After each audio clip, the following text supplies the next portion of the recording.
estamos essa noite. Abra a escritura em Malaquias 2, do verso 10 ao verso 16. Fale, Natasha. Ok. Malaquias 2, do verso 10 ao verso 16. Quero que você abra a escritura e acompanhe comigo a leitura da passagem. Nós prosseguimos lendo e pregando com base em Malaquias.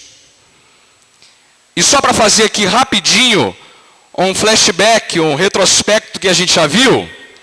Lembre que o profeta trata de acusações e condenações contra o povo de Deus. Malaquias é o mensageiro do Senhor para o tempo de Deus, para o tempo do povo. E o livro está estruturado em termos de sentenças que Malaquias dirige contra a nação de Israel. A primeira delas, ele lembra do amor de Deus por Jacó. A segunda delas, ele reprova e condena os sacerdotes por causa do culto desprezível que eles estavam oferecendo para Deus. Você há de se lembrar que os sacerdotes ofereciam animais coxos, cegos, mutilados, e Deus não se agradava desse culto, e portanto condenava esse comportamento dos sacerdotes. Depois então ele faz uma sentença acusatória e de reprovação contra aqueles sacerdotes. Agora então a gente vai ver o que mais o profeta tem para dizer ao povo de Deus e que acusação ele vai agora apresentar contra a nação de Israel. Malaquias 2, do verso 10 ao verso 16. É dito assim o texto da palavra do Senhor. Não temos nós todos o mesmo Pai? Não nos criou o mesmo Deus? Porque seremos desleais uns para com os outros, profanando a aliança de nossos pais. Judá tem sido desleal, e a abominação se tem cometido em Israel e em Jerusalém, porque Judá profanou o santuário do Senhor, o qual ele ama, e se casou com uma adoradora de Deus estranho. O Senhor eliminará das tendas de Jacó o homem que fizer tal, seja quem for, e o que apresenta ofertas ao Senhor dos exércitos. Ainda fazeis isto: cobris o santuário, o altar do Senhor de lágrimas, de choro e de gemidos, de sorte que ele já não olha para a oferta, nem a aceita com prazer da vossa mão. E perguntais, por quê?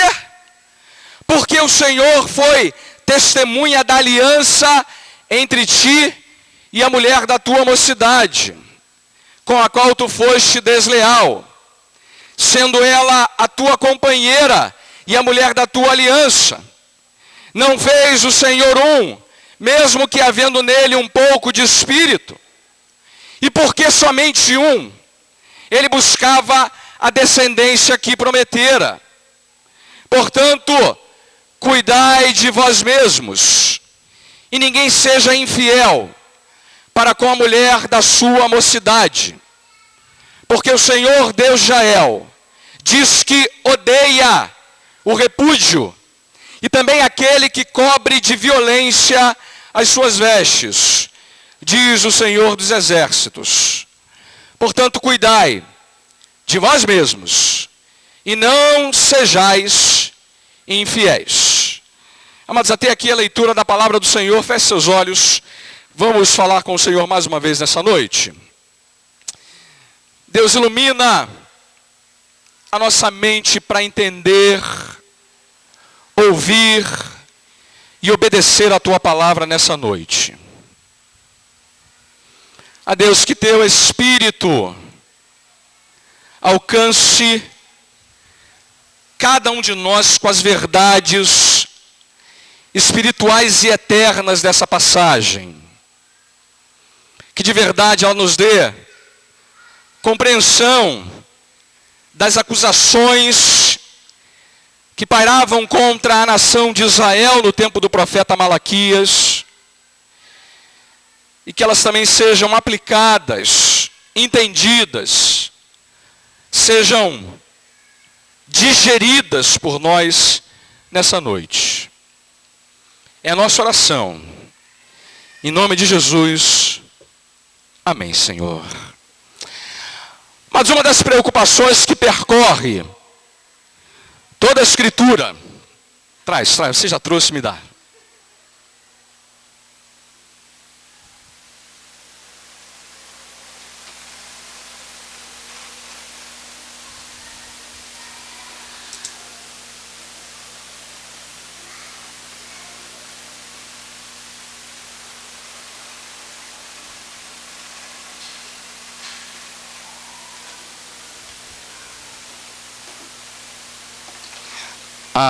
A novidade se justifica, irmãos, porque eu não tive como imprimir uma parte de uma coisa que eu preciso ler para os irmãos. Então, está aqui e eu, lembrando, eu vou consultar, tá bom?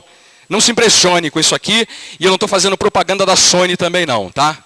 Vamos lá. Uma das preocupações que percorre a Escritura, irmãos, talvez uma das muitas preocupações que Deus tem, e que percorre a Escritura como um todo, uma espécie de fio condutor da preocupação de Deus para com o seu povo, é que Deus se preocupa muito com a identidade e a pureza do seu povo. Deus se preocupa com a identidade e a pureza do seu povo. Isso justifica por algumas questões que facilmente se relacionam com essa preocupação.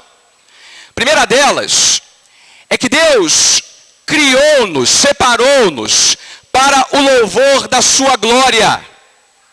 A razão de ser, de nós fazermos parte do povo de Deus, é que Ele é glorificado em nós. E esse servir a Ele para glorificar o seu nome implica que o seu povo tem que ser santo, puro e ter uma identidade própria. Como se não bastasse, a segunda motivação que justifica essa preocupação é que Deus se preocupa com a identidade e a pureza do seu povo, porque Ele sabe que existem muitas ameaças que conspiram contra essa santidade, essa pureza, e que corrompem também a relação que o povo dele tem com o seu Deus, especialmente na adoração. Se não vejamos, uma das coisas que sempre aconteceu na história do povo de Deus lá no Velho Testamento, é que o povo de Deus começou a se relacionar, e os maridos em especial, passaram a se casar com mulheres que adoravam a deuses estranhos. Deuses esses que não eram o Deus de Israel, o Deus da Escritura. Por causa disso, essas famílias passaram a ter filhos que eram contaminados por pais que não adoravam mais ao mesmo Deus. Não havia mais na cabeça dessas crianças, na descendência dessas famílias, uma orientação espiritual, religiosa, bíblica, que fizesse essas crianças crerem no Deus de Israel. Porque agora o pai adora ao Deus de Israel e a mãe passa a adorar a um Deus estranho. Esse problema, irmãos, toca num dos pontos que Deus revela para nós acerca dele mesmo e do qual ele não está disposto a negociar. Deus quer do seu povo adoração exclusiva. Ele não abre mão do direito de exigir sobre o seu povo que o seu povo adore apenas a ele e a ninguém mais. Ao contrário daqueles deuses estranhos, por exemplo, Baal, Astarote e tantos outros deuses não eram exclusivistas, eles eram inclusivistas. O que eu quero dizer com isso é o seguinte: podia adorar ao Deus Jael e a Baal também. Não havia nenhum problema na cabeça dos pagãos que o Deus deles pudesse ser, por assim dizer, um dos deuses adorados por aqueles adoradores. Aqui no Brasil a coisa é um pouco parecida com isso. No Brasil a pessoa adora São Paulo, São Pedro, Iemanjá, mas o que? Ela não tem dificuldade, ela transita por todos eles e agrada a todos eles. Não! Deus preserva a identidade e a pureza do seu povo, porque Ele quer deixar claro para o seu povo que Ele exige adoração exclusiva. Ou adoramos a Ele de maneira inteira, completa e plena, ou não adoramos. Não se pode servir a dois senhores. Você inevitavelmente agradará um e entristecerá ao outro. Não se pode, à luz da Escritura, o povo de Deus não pode negociar essa adoração que ele presta para Deus. Essa adoração é exclusiva. Deus, ao longo da história, sempre se preocupou com a identidade e a pureza do seu povo, porque essa identidade e essa pureza, quando ameaçadas, por exemplo, com casamentos mistos, ameaçavam a maneira correta desse povo adorar ao Deus de Israel. É nesse contexto, irmãos, de uma preocupação com a identidade e a pureza do povo de Deus, que Deus levanta o profeta Malaquias nesse texto que a gente acabou de ler. É curioso, amados, que foi esse o problema que levou o povo de Deus ao cativeiro babilônico, a idolatria, o sincretismo, os casamentos mistos, a falta de preocupação do povo em ser puro e leal a Deus também nas suas relações sociais, matrimoniais. Mesmo levado para o cativeiro durante 70 anos, o povo volta para a terra prometida, e Malaquias já está pregando depois que o povo voltou para a terra prometida, e o velho problema volta a aparecer. Mesmo depois da lição do cativeiro, o povo ainda não havia aprendido a importância de permanecer puro e santo nas suas relações, e entender que essa era uma preocupação que eles deveriam ter também em suas vidas. Amados, o ponto aqui que estabelece o contato entre Malaquias e nós é que o culto a Deus é muito mais do que aquilo que fazemos enquanto estamos reunidos nesse lugar, irmãos. Ele envolve, obviamente, o louvor, a leitura bíblica, a pregação.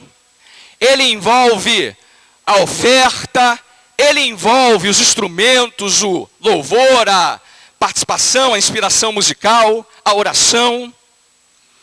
Mas o povo de Deus não pode esquecer que ele envolve também a nossa vida de segunda a segunda, irmãos. De que as nossas relações habilitam ou não cada um de nós a adorar a Deus como ele deve ser adorado. Não nos enganemos, Deus não olha apenas para aquilo que fazemos nesse lugar, Ele olha também para aquilo que fazemos fora desse lugar. Para usar uma frase do Asaf Borba, que escreveu vários desses cânticos, ele disse uma coisa muito apropriada aqui: Deus não ouve apenas nossas vozes, Ele ouve também as nossas vidas. Deus não ouve apenas as nossas vozes, Ele ouve também as nossas vidas. E Malaquias tem duas denúncias para fazer ao povo de Israel no Velho Testamento. Duas preocupações que manchavam a pureza e a santidade daquele povo.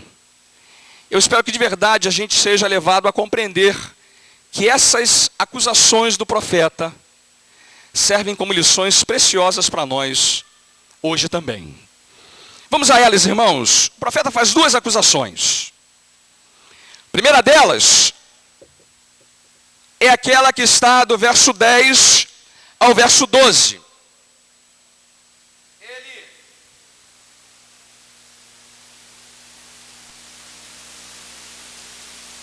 denuncia os casamentos mistos, denuncia a quebra da aliança. Vamos olhar primeiro qual é a denúncia que ele está fazendo. E agora você vai acompanhar comigo a exposição verso a verso, do verso 10 ao verso 12. Ele começa com uma pergunta: não temos nós todos o mesmo Pai? Não nos criou o mesmo Deus? Está lembrando que todo o povo de Deus tem o mesmo Pai. Pai com letra maiúscula é uma referência a Deus. E foi esse Deus mesmo quem também nos criou. Cada um de nós é criação desse Deus, tanto homem como mulher. Esse é o contexto aqui. E ele segue: porque seremos então desleais uns para com os outros? E ele expressa: profanando a aliança de nossos pais. Ponto aqui é que o povo estava sendo desleal. Palavra forte, irmãos, que se repete várias vezes no texto. Deslealdade aqui de uns para com os outros é uma referência a essa expressão que ele usa no final do verso 10. Profanando a aliança de nossos pais. Aliança aqui é uma referência ao casamento. Lembra, para a Bíblia, o casamento não é uma convenção instituída pela sociedade. O casamento não é uma criação dos homens. O casamento é uma aliança que foi instituída pelo próprio Deus, lá no jardim. E essa aliança é assumida por um homem e por uma mulher diante de seus pais. Por isso ele fala, aliança de seus pais. Aqui não é Isaac, Jacó e Abraão, não é o patriarcado do povo de Deus. Está fazendo menção àquela aliança que homens e mulheres assumem no casamento diante dos seus pais. Sei que tem gente planejando o casamento e vai lembrar que essa aliança é firmada diante dos pais. E aí ele completa no verso 11. O que Judá tem feito? Judá tem sido desleal. E ele vai usar a mesma expressão. Israel também tem cometido a abominação. E por quê? Porque Judá profanou o santuário do Senhor, o qual ele ama, e se casou com adoradora de Deus estranho. O que o povo estava fazendo, irmãos? Maridos estavam se casando com mulheres que adoravam a deuses estranhos. A tradução até no hebraico aqui é a ideia de que essas mulheres eram adoradoras desses deuses estranhos e levavam os seus maridos a também adorar esses deuses estranhos. Deus estranho aqui é uma referência a todos os outros deuses conhecidos na época do profeta. E qual era o problema dessa adoração? O profeta usa duas palavras. Ele diz primeiro, isso tem sido abominação.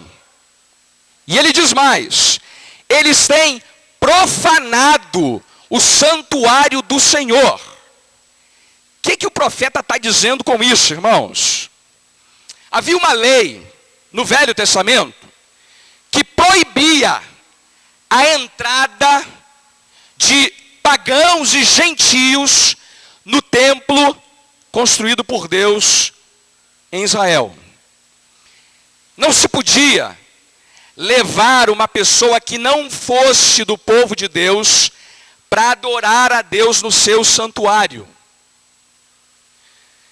Não me entendam mal os nossos amigos que nos visitam. Nós não estamos mais no Templo de Jerusalém.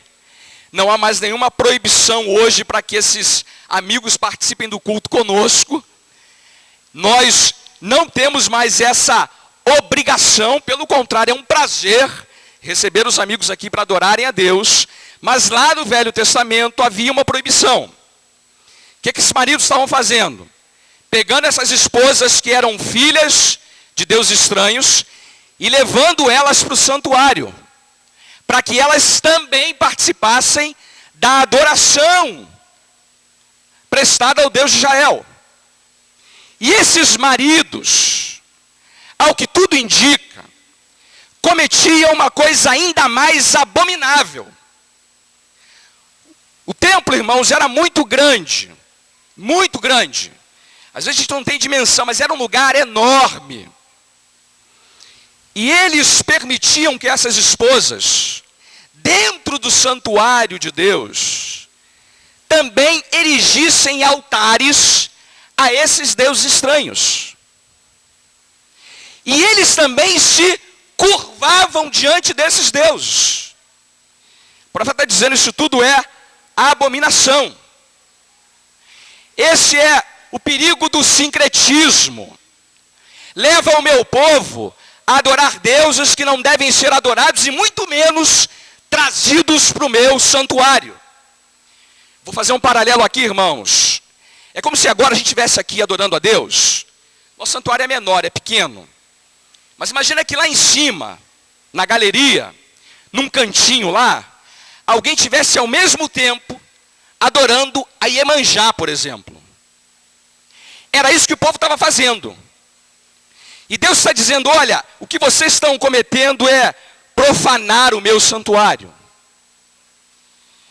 Porque vocês se casaram com essas adoradoras. E se permitiram perderem a sua identidade, perderem a pureza e contaminarem o meu santuário. O que Deus vai fazer com eles, irmãos? Qual é a condenação que Deus dirige pela boca do profeta? Diz aí o verso 12.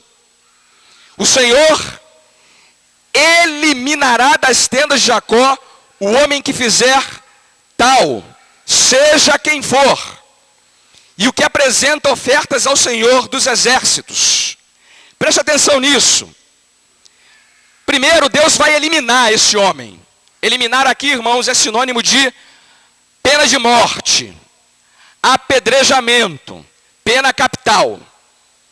E ele vai eliminar esse homem, seja quem for. Não há acepção de pessoas para com o nosso Deus, seja quem for. E ele diz mais, mesmo que esse homem apresente ofertas ao Senhor, porque você não pode imaginar uma coisa que era ainda mais absurda. Esses homens apresentavam ofertas aos deuses estranhos, mas também ao Senhor.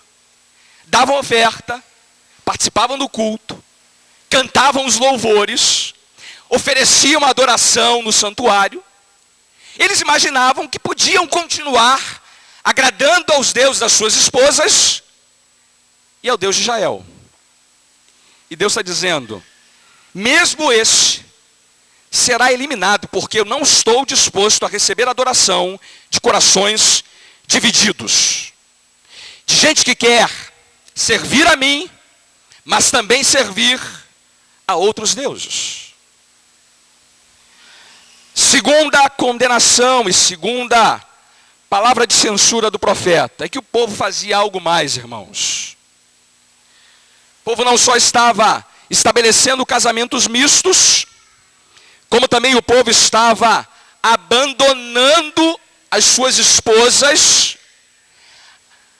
cometendo divórcio, para se casarem com mulheres de deuses estranhos. É isso que o profeta vai dizer a partir do verso 13.